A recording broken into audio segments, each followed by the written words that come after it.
Do you want to be ahead of the game for the latest in arts, music, cuisine, and entertainment across the Middle East's most dynamic capital cities?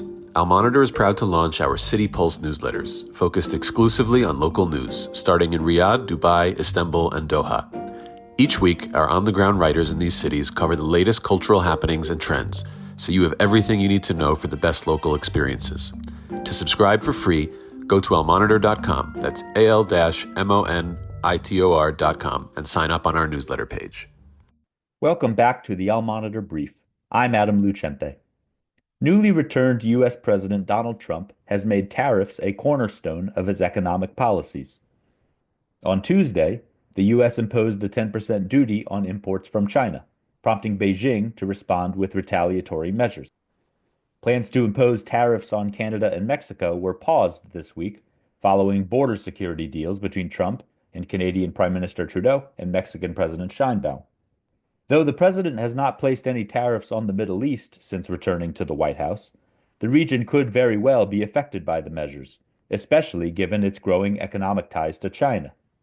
My guest this week is Al Monitor's senior research analyst, Sam Wendel.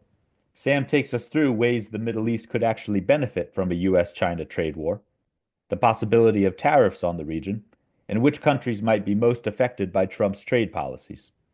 Hope you enjoy. Sam, welcome back to the Al Monitor Brief. Thank you for having me. There's a lot been going on in the news. You've been following the tariff issue. My first question is, how could a U.S.-China trade war affect the Gulf economy? Firstly, the new 10% U.S. levy introduced on Chinese imports on February 4th is likely just the opening salvo here. Trump has floated much larger tariffs on China during his campaign. It remains to be seen kind of how this is going to progress and whether there is scope for any deal making between Washington and Beijing. But this all has implications for Gulf countries, as the tariff risks here for Gulf countries currently centers on their growing exposure to China's $18 trillion economy.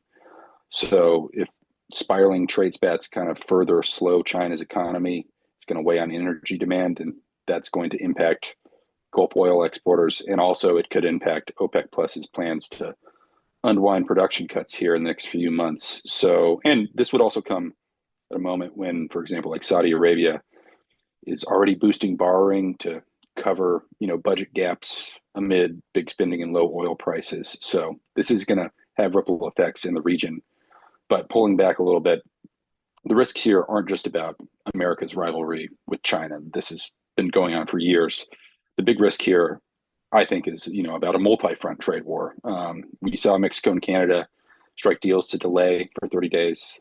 But if that deal making kind of prevents these tariffs from coming into effect, and then we also see tariffs hitting the European Union and more tariffs on China, we could see an escalating global trade war that would dent global growth, and again, therefore oil demand, which would be an issue in the Gulf. So, but on the flip side, a worsening U.S. trade war could also position the region to see some benefits. I've seen some reports about how the region could serve as an offshoring hub for companies trying to circumvent these tariffs. Although that might not be just for the Gulf, you might see countries like Turkey or Morocco start to attract some manufacturing from China and so forth.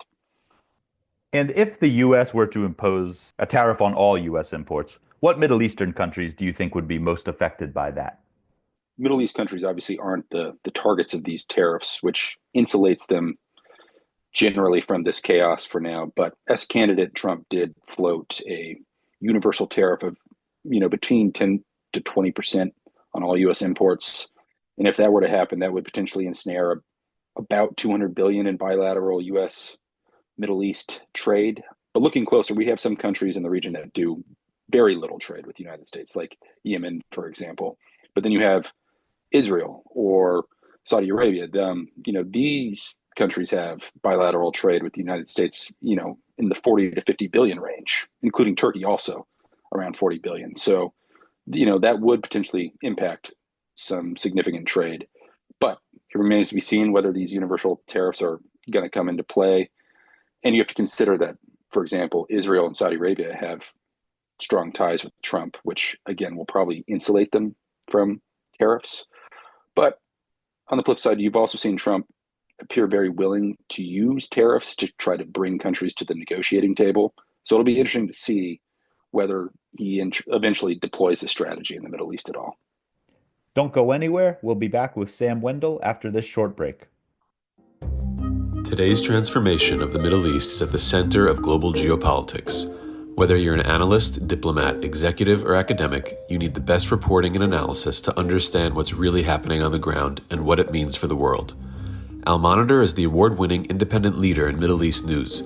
From Riyadh to Beirut, Abu Dhabi to Doha, and Baghdad to Tehran, our team of over 100 expert journalists report daily on the top stories driving the regional trends. Download our mobile app and subscribe to Al Monitor to follow what leaders and decision makers are reading every day. Go to almonitor.com, that's AL-MONITOR.com, and use promo code POD25, POD25 for a discount.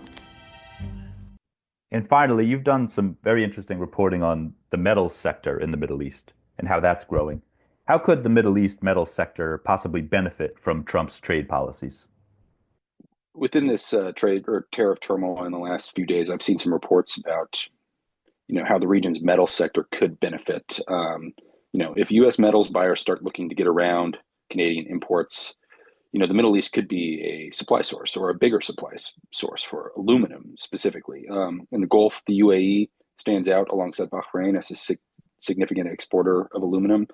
For example, in 2024, the United States imported about 700,000 metric tons of aluminum products from Gulf countries, and roughly half of that came from the UAE. Although it is noteworthy that aluminum from the UAE is already subject to a 10% U.S. tariff, which was originally imposed by Trump during his first term and then taken away on his last day in office, and then almost immediately reimposed by the Biden administration. So that's another interesting thing to watch. But U.S. companies may also look, for example, to South America and Chile for copper, which is also interesting because Saudi Arabia, for example, has been looking for fairly large investment opportunities in Chile's copper industry in recent years. So, the metals sector is a one to watch in the near term as this sort of tariff saga potentially rewire supply chains in key sectors, including metals. Sam, thanks a lot for your time, and we look forward to more of your reporting on this. Yep. Thanks for having me. Thanks for listening to the Al Monitor Brief. Follow Al Monitor for more on the stories impacting the Middle East.